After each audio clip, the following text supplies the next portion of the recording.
Good evening, everyone. Thanks so much for joining me this evening. I'm so delighted to have my friend Wendy here, who brought her friend along and his new book. And for those of you that don't have, this is the first time you're with us, I'll share that this book club was established in 2011 as a docent initiative. And since that time, we have seen and shared time with over 90 authors, and we're really delighted that David is with us this evening. So I welcome everybody. I'm going to turn it over to my colleague, Michaela Moros, who will explain a little bit about the technical part of this evening's program. Sure. So everyone who's on Zoom, welcome. If you have questions during the talk, just unmute yourself and you can ask a question. We'll try our best to do this, look over it to you guys, and I'll be here to ask any questions if you have something in the chat. This is also getting recorded, so I'll put it on our YouTube so it can be seen later. Thanks, Michaela. I'm now going to introduce my friend Wendy King, who has been a docent here since when, Wendy? I think 2015. Quite a while. Yeah. And an avid reader herself, I know that, and was kind enough to bring David with her. And I'm going to have Wendy introduce David to everybody. Thanks for being here, live and in person and online. I am really excited to introduce David Papia and his book, A Grateful Soul.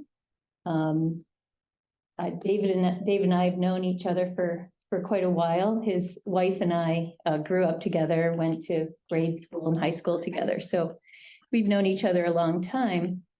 And I've known the things that David's gotten into in life. But it wasn't until I read the book that I really got to know his journey.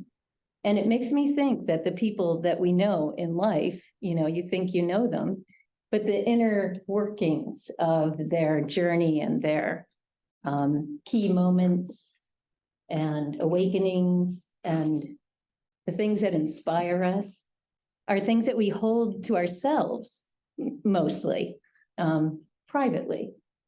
And I couldn't help but think about, as I was reading your book, David, I couldn't help but think about, my own journey and the key, what are they again?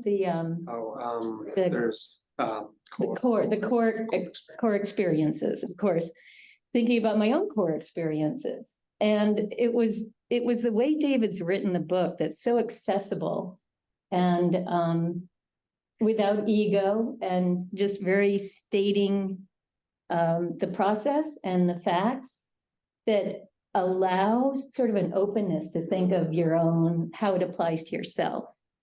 So I think that's the gift that your book gives us. And I didn't really prepare a whole talk here. I don't want to take away the time from you. So without further ado, I'd like to introduce David Papia and his book, A Grateful Soul. Wendy, thank you. That was really pretty. That was really nice. I'm glad to be here. Thank you, everybody who's here in person and online. Thank you for your interest and your curiosity, and we'll get going. So my book is it's about spiritual awareness. By the way, if anybody has any questions at any point, I'm fine. It's fine. It's not going to be an interruption. It'll just be part of our gathering. So it's a book about spiritual awareness. It's a book about my spiritual journey. So that's what it's about. This is my first book. There might be more. I don't know. We'll see how that goes. See if I get messages or get prompts. So. Prompts from the universe? Yes, from the universe, from my spirit guides, and things like that. So, when I was preparing this, it just came out so many different ways. So I'm not sure how it'll come out today. It's kind of really interesting. Well, it's the giving and the receiving. Yeah. Oh, yeah, that's one of the chapters. That's really important too. So, so so I realized I was writing a spiritual memoir. I realized I was writing a memoir, and I'm like, if I'm going to write a memoir, I have to, I bought this book about writing a memoir it's called Your Life is a Book, How to Craft and Publish Your Memoir by Brenda Peterson and Sarah Jane Freeman. I read the whole book. One of the things in the book was you have to have a narrative. It's really important to have a narrative arc when you're writing a memoir. And I'm thinking, I'm really excited, but I'm really nervous because I don't know if my life has a narrative arc. I just don't know. If I don't have a book, I put in so much time into the writing already. And then I realized I did have a narrative arc. So it was, for me, my narrative arc in the book and about my life has been moving from the experience of fear to the experience of the absence of fear. This book was created in 3 stages, 1981 to 2014, or the years, it's like 33 years where I had all the experiences that made it into this book. From 2014 to 2022, which sounds like 8 years, but if I always tell people it was 7 years, I wrote it for 7 years. And then May 31st of 22, I sent an email to Sharon Lund, L-U-N-D, who ended up being my publisher.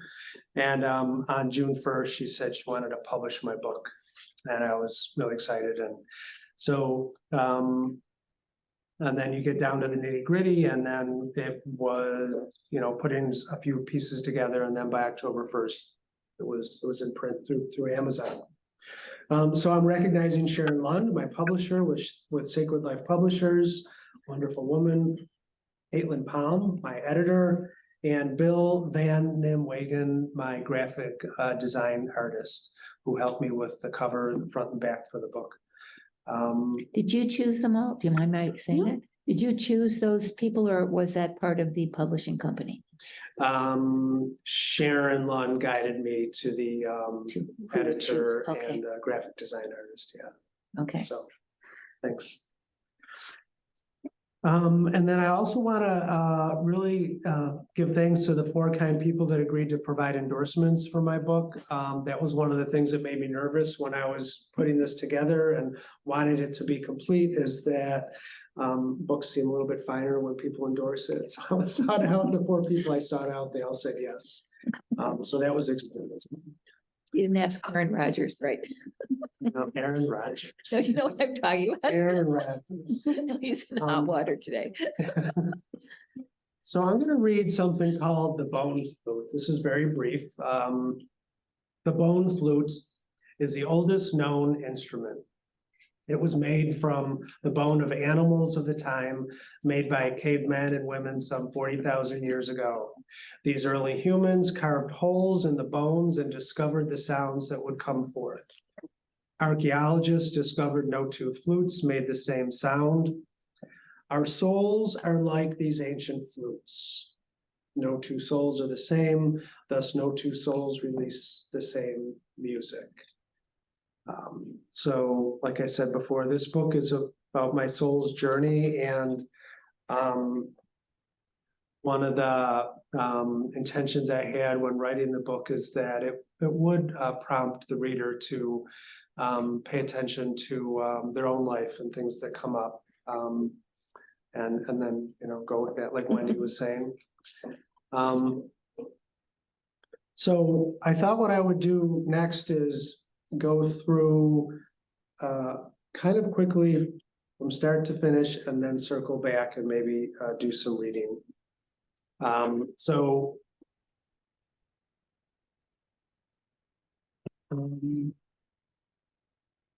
There's 4.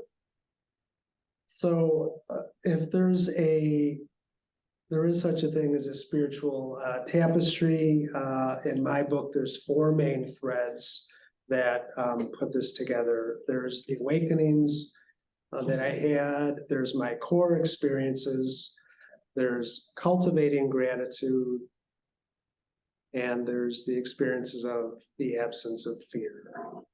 And they all have been what I've experienced. And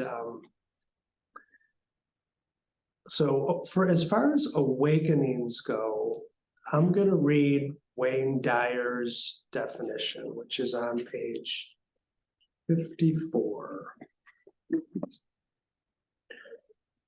The clearest explanation I have found comes from Wayne Dyer in his movie, which is called The Shift. He states an awakening has 4 qualities: very vivid, a surprise, benevolent, enduring. After listening to Wayne Dyer speak of this, I had to investigate further. I reviewed each of my awakenings in the context of these 4 qualities. It was so confirming to first hear his list of 4 qualities, then apply them to my 3 awakenings and conclude that yes, my awakenings held those 4 qualities. The first awakening that really got my spiritual journey started was in October of 1981 when I was in Geneseo, and I sort of had a really bad time of it one evening. And I wrote in the book that it might have been like I was having a psychotic break or something. I was just an absolute mess. And I was stuck in my mind, and I was going to a social gathering and I couldn't. And I was leaving. I was finding my exit strategy, like the real deal with that. And then some words came to me as I was in the rural area just outside of Geneseo. And that really awakened me to my being, my doing, and my feeling self. And I was able to turn around and go back to the social gathering that evening. That's always stayed with me. And that was, so I can point to that as the beginning of my spiritual journey. Were you in college then? I had just graduated from Geneseo. Okay. Yes, I was back for a fraternity Oktoberfest in October Okay. of 1981. Yeah. The second one was in 1996. I attended a Body and Soul conference in Boston, Massachusetts. And for that awakening, it really touched my heart. And I realized that it activated my heart. I found my heart woke up. And through all that and over a lot of other experiences, I know we can be conscious through our heart. And I like this language because some people write about these things and like to talk about these things. But I think for me, we can be conscious through our heart, and we can also be conscious through our soul. I think we have to be conscious through our heart before we're conscious through our soul. But I think we're evolving to that. I told myself this gathering today was about me reporting about what happened and not teaching. So I don't want to sound like I'm trying to teach anything, just report what happened. The third awakening was in 2014 on the John of God crystal bed, which was some friends of ours had the bed at this location in Clarence, New York. And I had quite an experience on that bed, and I was like, got a message that I'm a divine being. We all are divine beings, so we're both human and divine at the same time, and we can really carry that in our day-to-day. So awakenings stay with us, like Wayne Dyer said, and they become a big part of who we are. And and then there are core experiences. I don't know if anybody knows Ainsley MacLeod, MacLeod, the Old Souls Guidebook, and he's written some other wonderful books about soul experiences and past life experiences. He would say they're core missions, or missions in life, but I might change my language. But for me, when I wrote about it in the book, it's core experiences. And one was to practice social work, one was to be a father, and one was to to travel to New Mexico. And that ended up being my pilgrimage to New Mexico, and that was in 2014. So we all have core experiences, our core missions, and on page 83, just something really brief to read. A core experience is a role in life or an imprint on our life that fits so well, you know it is something that meets your needs at the level of your soul. It is a role your soul has requested. A core experience brings you joy and happiness, meaning and purpose, and rewards you in many wonderful ways. When we talk about core experiences and identify them in our life, we want to keep these concepts in mind. So mine was to, practice social work, and I'm still doing that now, full time. I'm going to retire soon, I hope. I wonder if my boss is listening to this. Being a father and then traveling to New Mexico. Yes. Why New Mexico? Well, I always had the feeling I was supposed to go there to the Southwest in the United States, but I never had a plan and I didn't know exactly where. And then things sort of came together early in 2014. And then I realized I was supposed to go to New Mexico, and I went to Santa Fe. Yeah. So it was a feeling Yeah, or, just an awareness, like an intuition, like, I think I'm supposed to go to the Southwest. I don't know where, I don't know when, but I'm supposed to go there. I'm supposed to be there. And I think we have those senses of things. I know people have those. They can be as simple as, don't turn down that street and then, or don't make a right here. And then you realize some terrible accident happened. And if you had made a right-hand turn, you would have been in that accident or something. So I think it's intuition is part of it too. Can I even go back further? Yeah. Your childhood, were you raised in a particular religion, or did you have any devotion, or did you feel any spiritual connection then? No. A lot of people I've read about, like they've gotten information like early on, but not for me. No. Okay. Not spiritual, not religious. I grew up Catholic. Yeah, with my mom and dad and 3 brothers, and but it was that 1981 event that really a light, switch went on. That was the Geneseo, 1981? Yeah. Okay. You mentioned fear, that you started this out of fear to be unfearful. Yes. Were there specific fears that caused you to take this journey? My young life was, I would say, like I was, my aunt said, like I was afraid of my own shadow growing up. So I was just insecure, not very capable in relationships, but what I was best at was playing and having fun, neighborhood kids and my brothers and that, but, and I write just a little bit about it. When you're getting older and then especially in high school, relationships are important. I was like, I didn't fit in anywhere. So I grew up kind of incapable in relationships. Nothing meaningful really happened in relationships for me. Yeah. when and how did that change? The awakenings, the first one, like I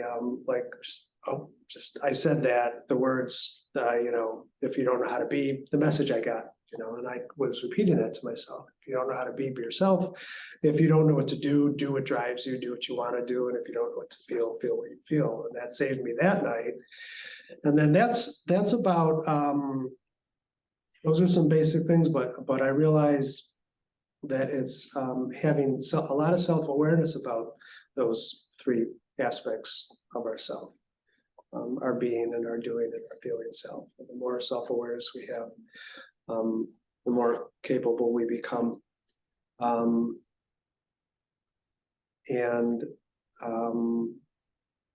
Yeah, but I don't know if that answers your question. So my experience, my journey with fear and the experience of fear. Let me say one thing first about cultivating gratitude. That's one of the third of the four main threads in my life spiritual tapestry. A lot of sweat lodge ceremonies, that was my training ground for learning about gratitude. And then at that Body and Soul conference in Boston, Massachusetts in 1996, Carlos Vorter's talk he gave, Healing Through the Heart, Lessons in Soul Awareness. So he's a chapter in my book. He endorsed my book. That was a big reach for me to reach out to him, and he said yes, he would give me an endorsement. So that was so nice of him. So there's having awakenings, there's having core experiences or core missions, cultivating gratitude, because I learned that being grateful will feel life completing. Like a simple thank you is like, if life ended on a thank you, that would be like wonderful.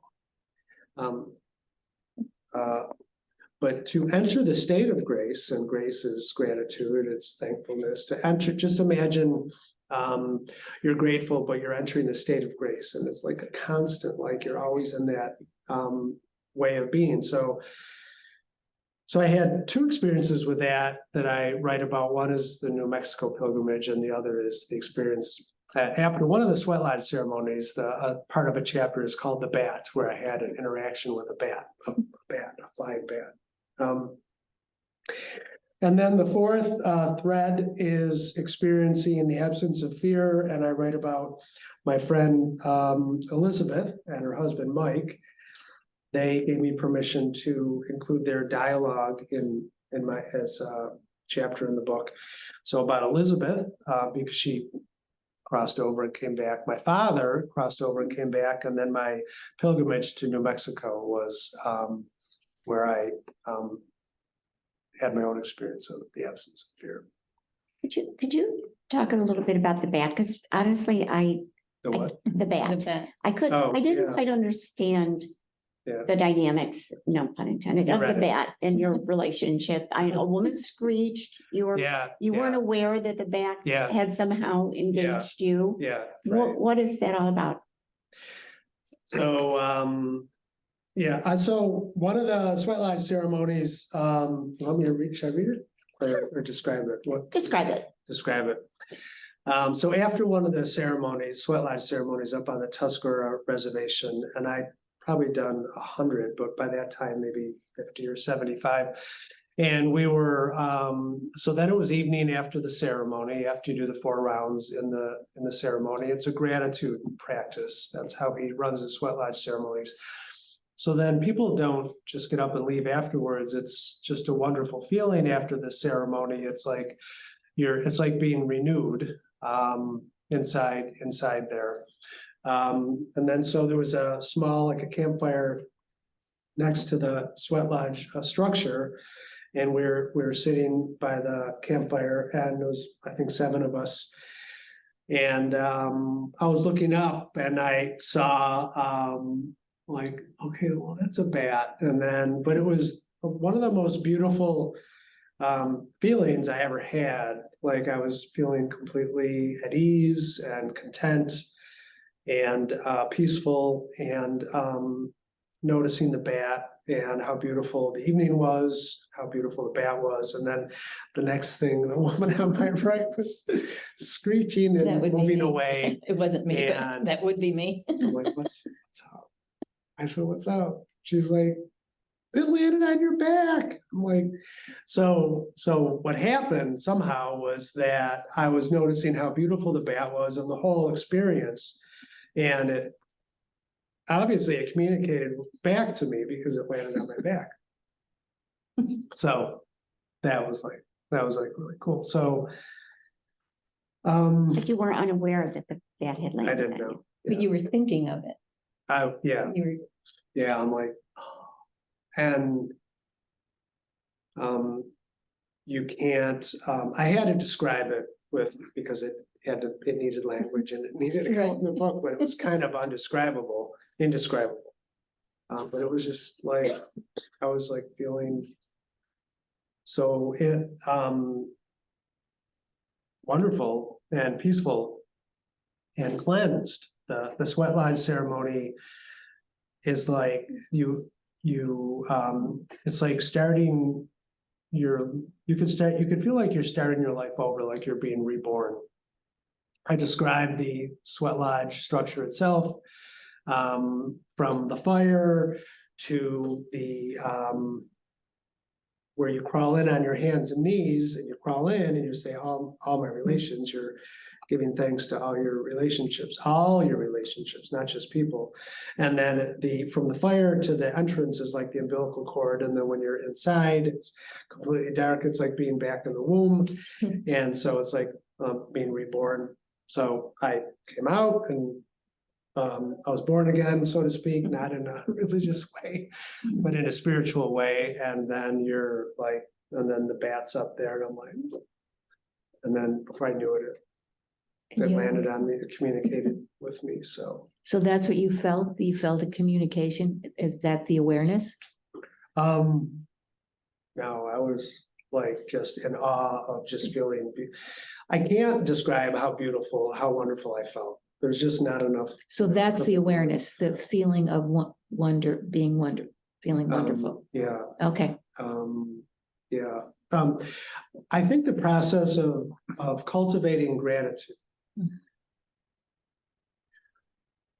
really doing it, you can enter a different state. And so we'll call that state of grace. And then the bat happened to be there, and then it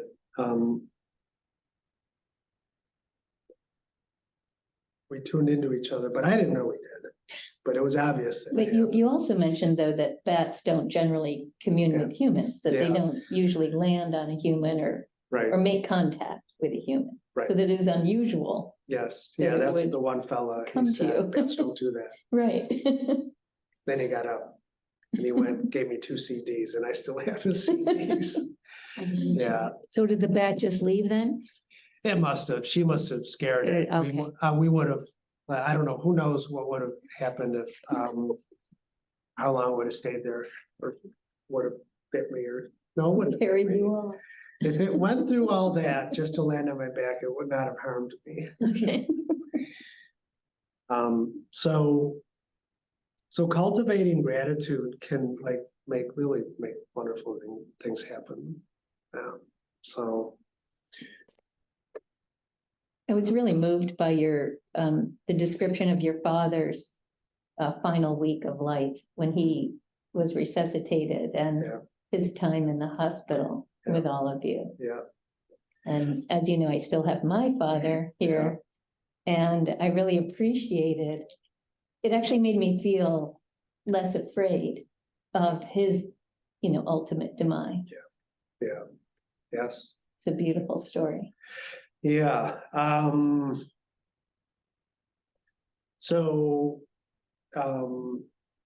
that experience with my father, that was his last 8 days, and that was in 2012.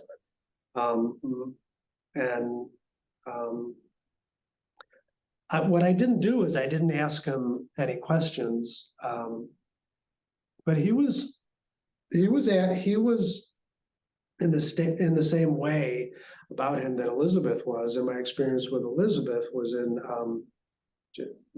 January or February of 2009. February of 2009, I think. So 2 people that did not have any fear at all, like no anxiety, no worries. And so in the book I describe what that was like. Incredible. And Did Elizabeth die as well? yeah, she she had lung reduction surgery in September of 2008, and she was in the hospital for 2 or 3 months and returned home, I think, in December of 2008. And then shortly after they got back home, Elizabeth and her husband Mike, he interviewed her because he knew something was different about her. And then so they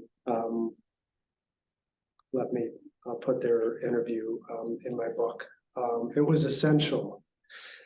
I knew it would be, and if they said, no, you can't use the dialogue, it's too private, I still would have wrote about it, but I just wouldn't be able to use their dialogue. But she said how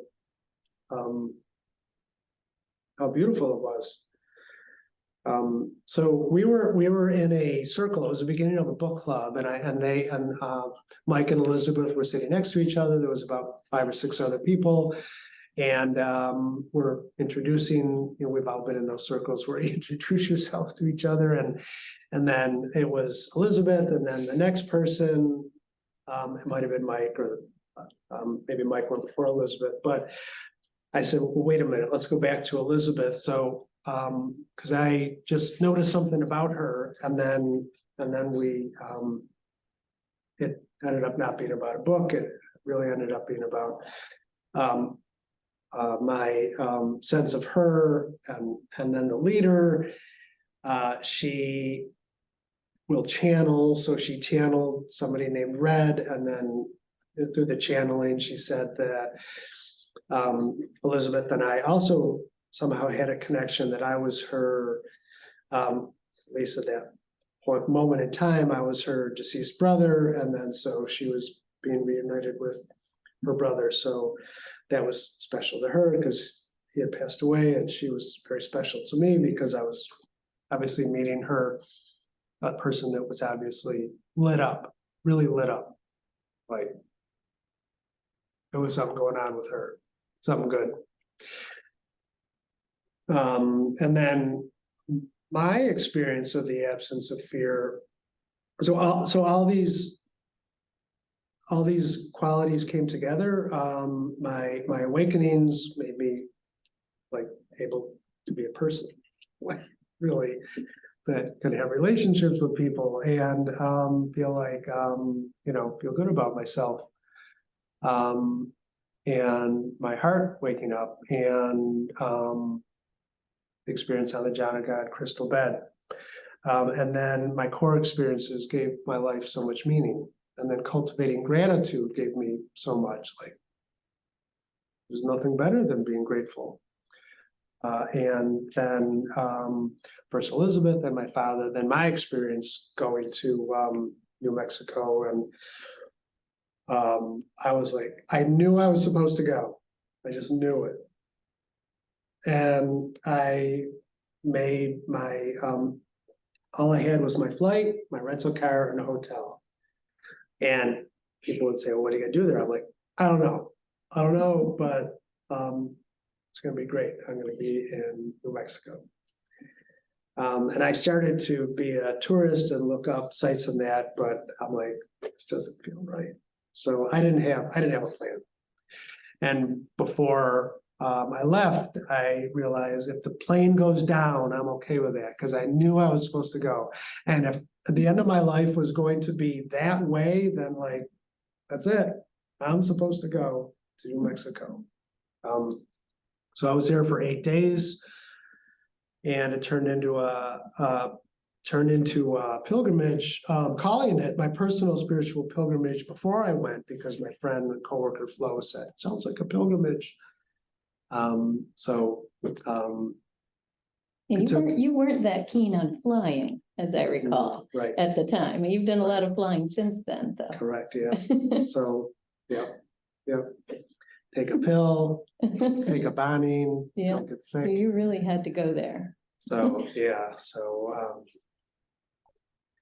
I was really fortunate for myself to experience Elizabeth and my father, and then my own experience of the absence of fear. I call it a glimpse because it's like, it's not a constant state.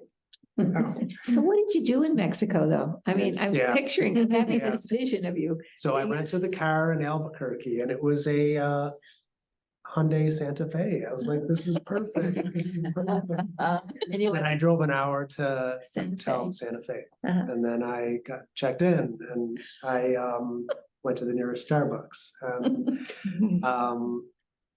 Um, the next morning I got up and this woman, I was just outside the hotel and I'm walking to Starbucks again and she was walking her dog. We had a conversation and I think she told me about Canyon Road. Mhm. So the big art center. So I'm like, okay, I'll go there. And it was close. It's close to downtown Santa Fe. Santa Fe downtown is not big. So I walked to Canyon Road and I walked into this one temple area. The galleries are beautiful, indoor, outdoor, photojournalism, sculpting. And one was kind of an outdoor place. And then the one clerk there, they had Tibetan things and he mentioned the Upaya Zen Center. And so I'm like, okay, well, I never heard of that, but I'm gonna check it out. So then I went there that night for a Fusatsu ceremony, which is I can't remember the meaning of that name and I'm sort of butchering the name, but it was a ceremony that night open to the public in their beautiful temple. And so I went, that was my first full day in Santa Fe and went that night. And then the next 7 mornings or 6 mornings to their ceremonies. And I did other things too. Yeah, so but And then you came back when I came back, yeah, I as a had, different person. yeah, a different person. So Constantly evolving. so the thing about a spiritual journey is it's like happening right now. It's like this. It's like this. So yeah, I wrote something. You know, when people are at weddings and they give speeches, the youngsters, they go on their phones and their speeches on their phone now, right? So I wrote a little thing on my phone. Not a speech. It's like, okay, this was January, so this was 3 days ago.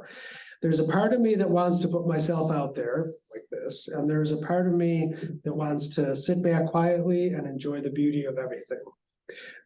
My spirit guides just told me to do both at the same time. My spirit guides are guiding me that they are not separate things. They can be done one in union with each other. They can go together. So, there's a big part of me that finds this really beautiful. And I love this. And there's a part of me that's like, oh, I'm a little bit nervous, but that's. I like what you say about like that we are two people, we're the divine and the human. Yeah. And that the human part's kind of messy. Yeah. Yeah. So, do we all agree that we're? Oh, human yeah, I heart fine? definitely do. Yeah. That's why I came. Awesome. Yeah. And we know we can be conscious through our heart and through our soul. So Ainsley MacLeod says our emotions, our feelings are the language of our soul. And I'm like, okay, I like that. I agree with that. So I feel like when we're aware through our heart center, and we can express ourselves from there. It's our soul being activated, and like with cultivating gratitude by the sweat lodge ceremonies or whatever you do, whatever you're growing, whatever you're cultivating, when we're paying attention to these sorts of things, we're gonna evolve in these ways. So how do you maintain it, though? I mean, do you keep doing experiences like the sweat lodge like this? You do? Okay. I haven't done a sweat lodge in a long time. He stopped doing them so frequently. Mhm. But the learning that I got is lifelong. It'll never leave me. Mhm. If he does do more, and I haven't been available, but I'll plan to But go. what else do you do? I mean, Uh, if anything, I you don't love have to that. do anything. No, I love Just- that. So I go to Dragonfly Art and Soul, which is on Main Street, just the other side of transit. It's a beautiful place. Sarah Carr is the owner there. They have wonderful healing practices there and lots of gemstones and trinkets of that. Sarah, in the summer, Sarah Carr invited me to talk about my book and specifically about the awakenings. So in the backyard there, we sat out a beautiful July night or early evening. It didn't get dark yet. And there was about 20 of us sitting in a circle. And the prompt was for other people to talk about any awakenings that they've had. So she knew about my book. We have a friend of hers is a relative of mine, and one thing quickly led to another, and she just has been really supportive. So I've been spending time with her. I've been reading wonderful people, Gary Zukav, Sea of the Soul and Soul Stories, Old Soul, the Old Souls Guidebook, Ainsley McLeod, Many Lives, Many Masters by Brian Weiss. So a lot of my inspiration comes from books and just I've had this forever, and this was inspiring. So this is a card, and I realized that's what I wanted the cover of my book to look like, and then you can pass that around if you want. And then I did that. So in 2019, September to October of 2019, I walked the Camino de Santiago. So that's Oh, a yeah, pilgrimage that's- walk too. Wow, I yeah. did the shortest to end up at Oh, I the- never did it. at I've the always wanted to. cathedral, which is 6 days, Uh, 72 miles, and I did my training for that. And so I wanted the cover of my book to, so my graphic design artist, it was Sharon Lund. Just go to Shutterfly or Shutterstock and look up people walking solo, the Camino, and then we agreed that this was the best. So I did that too, and that was like one of the highlights of my life, walking that. So traveling to Spain and walking the Camino. de When was Santiago. that? That was in September to October of 2019. So got that in before the world shut down. Yeah, right, yeah. David, Yeah. could you describe the crystal bed in Clarence? Yeah. Where in Clarence? Yeah. And what was it? It was a church, an old church. So a high school classmate of Wendy's and my wife's, it was entrusted to have the bed in, so it's like a massage table. So it's set up, that's what it is. So you're laying on a comfortable bed like that. And then there's this like lamp that has 7 bending arms and different crystals will go over your 7 chakras. So it's like one of those lamps that has 3 or 4 bending arms, but it had 7.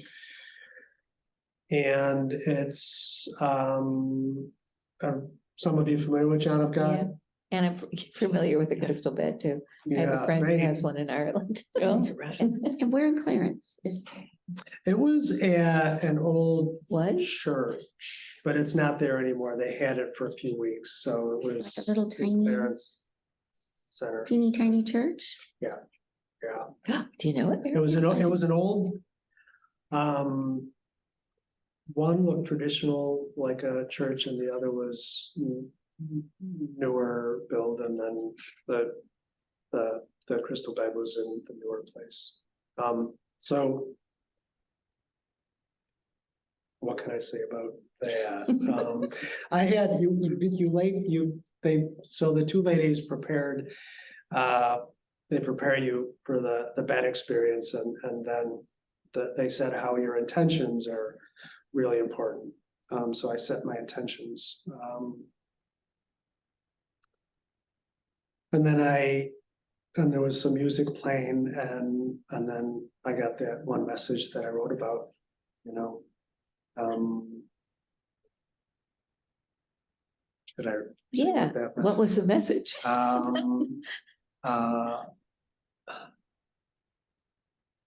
It'll come to me.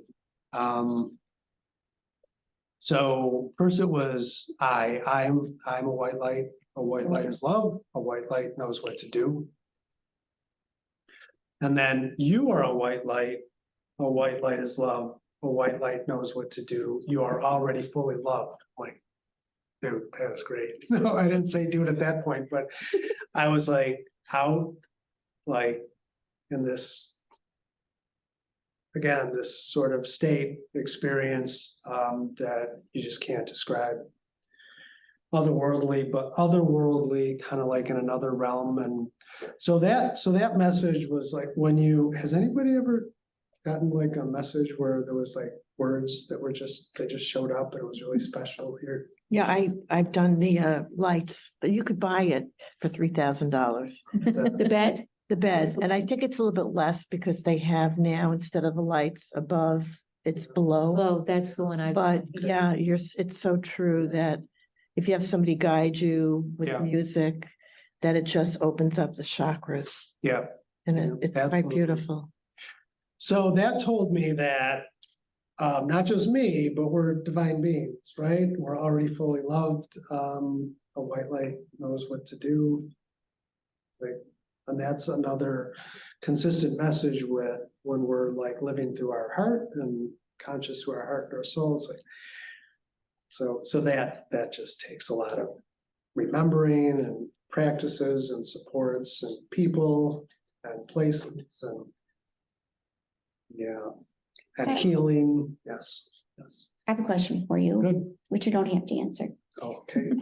So you grew up Catholic, so I assume your parents were devout Catholics, and could they understand this journey that you were on? Did it align with their own core beliefs, or did they find it a bit of in contrast to what they understood? My mom said, geez, Amy really let you do a lot. So my mom read the book. My dad had already passed away. But yes, Amy has supported me all the way. We would go to church, but it wasn't until Carlos Vorter spoke about healing through the heart, lessons in soul awareness, that I finally, like, somebody knew what they were saying, or it really got through to me. So he was the first person that spoke about God and the divine that I really heard, that really got to me. Like, I knew exactly what he was talking about. He was talking about gratitude. A woman at the end of his 75 minutes said, I find something really interesting, but you don't hear too much about it. Can you say a little bit about gratitude? And immediately he says, that's all I talk about is gratitude. Like, but I knew he was talking about, I knew that it was all about gratitude. So, Does any part of your family journey with you on this? no. So that you're your own journey. And and like when I went to the Camino de Santiago walk, I knew I was going to go alone.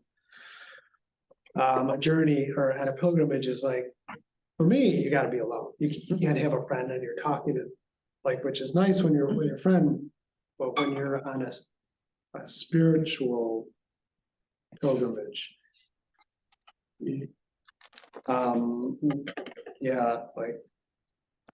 no distractions, or whatever comes is like, is what it. the So experience. you didn't go with other people that you met there? You just were on your own? Yeah, there was a tour company, and then there Okay. was nine of us Uh-huh. all together. And so they were all from the United States, and then we became friends. But when we would set out in the morning, I mostly walked on my own, but sometimes with people. I love being alone. That's where the best stuff happens. Yeah. Have you ever had a near-death experience? No. No, I never have. I was saved in 1981 because I'm like, this is it. I'm like, this is my exit strategy. So that was, but no, I wasn't ever nearly dying. Do you bring any of these experiences or beliefs into your own practice as a social worker, or do you keep it separate? Yeah, it's I really like that question because I wonder how to connect the two, and I don't know, like social work and psychotherapy is it's traditional. And this is different category, Mhm. but I think there's ways to Do you think you'll explore that once you Yeah. retire? yeah, definitely. Excuse me, a male voice was just on there. Was that a? question? It was our loudspeaker Oh, okay. from all right. downstairs, yeah. I thought it was coming from here, Thought it and I was- thought maybe it was a question Right. from the Zoom. Or maybe it was like the spirit. There you go. But one nice intersection is like, so I was watching, I don't remember the movie like 2 months ago. And before I watched the movie, I'm thinking, everybody wants the same thing. Everybody wants to love and be loved. We all want the same thing. Everybody. Well, what's going on in other parts of the world? I'm like, that's what everybody wants. And then we watched this movie. It was a cute movie. And then one line when the guy's walking, he falls in love with a girl, and then he realizes his best friend is really supposed to be with this girl. He says, he's walking with another friend. He says, everybody wants to just love and, everybody wants to love and be loved. I'm like, Amy, I just said that like yesterday. So I like, when I'm with my clients, I'm like, we're all the same. Everybody wants to love and be loved. So I like to like be with people with that mindset. So on a good day, we think of these things that put us in the right frame of mind, and then that helps us how we want to be when we're with somebody. Any other questions? How about, do they have anything? Does anyone on Zoom or online have any questions for David?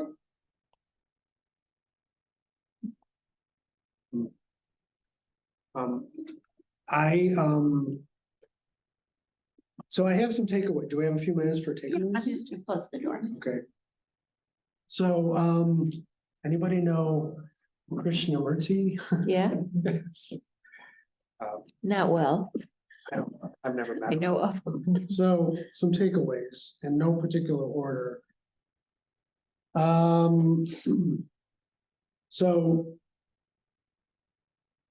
on page 113, I came across, I don't know how to pronounce his first name, Jiddu Krishnamurti. I read about his life and teachings. He was an Indian philosopher, speaker, and writer, widely regarded as one of the greatest thinkers and religious teachers of all time.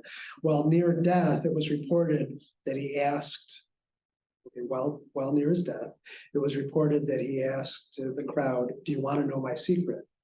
Then he stated, "I don't mind what happens." Pretty simple, right? This same sentiment possessed me in my thoughts, feelings, and attitude. This was about my New Mexico pilgrimage and before I went. A motto filled the space, patiently waiting for the ideal approach to collect in words. Then a quote for myself: "Whatever happens is exactly what's supposed to happen." I felt this from a depth that I had never known before, and I trusted this completely. Anything was fair game. My soul asked for this pilgrimage. I, the person, was less consequential, except to tell the stories. In the next paragraph, but it's like I was doing exactly what I was supposed to do on that pilgrimage, and no matter what happened, that's what was supposed to happen. So that's an experience of no fear, and so it's a glimpse, and glimpses can last a lifetime. So part of my process as our journeys continue is to continue to live the experiences I had and add new experiences, see what happens. And live without fear. live without fear. For a little while, for a few minutes, or for a pilgrimage. Or like Elizabeth and my father, it was amazing to be with them, just amazing. And some of you have probably either felt that or been with people that you know. My father who said, I don't want you crying. I had a great life. Yeah. And I'm gonna be with your mother. Yeah. Mhm.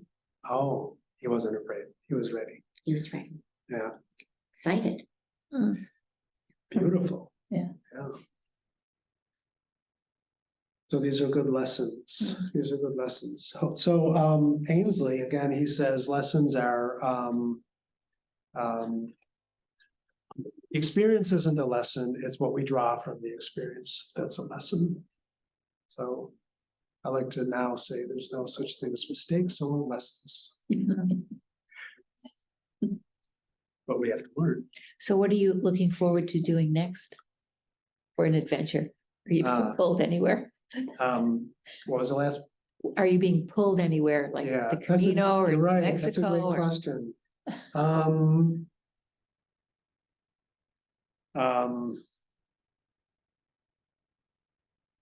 So I really need to go back to New Mexico. Yeah, I know I need to go there. What keeps like you it. from going there? What keeps me from going there? Time Money? and money. Still working a lot. What do you do? Social work, full-time social work, and then some part-time private practice on weekends. Yeah, Would you ever move to New Mexico? probably not, but yeah, it's beautiful there, right? Who's been to New Mexico? I know. Oh, God. but see? you know what? I didn't like it. I mean, it's not that I Oh, didn't like yeah. it. That's not my place. Yeah, yeah, we Funny. know if a place is ours or it's not ours. But yeah, I am pulled to go somewhere, but I'm sort of blanking out where that is, so I don't know what Okay. that is. But I think it's New Mexico. Well, David, thank you. And Yeah. Wendy, thank you. Thank you. Thank all of you for coming this evening. Conversation. It was a great conversation. We appreciate your being here. I thank all of you for being online with us. And Michaela will get this up and it'll live forever. All right. Thank you for Good night, joining. everyone. Good night. Thank you so much.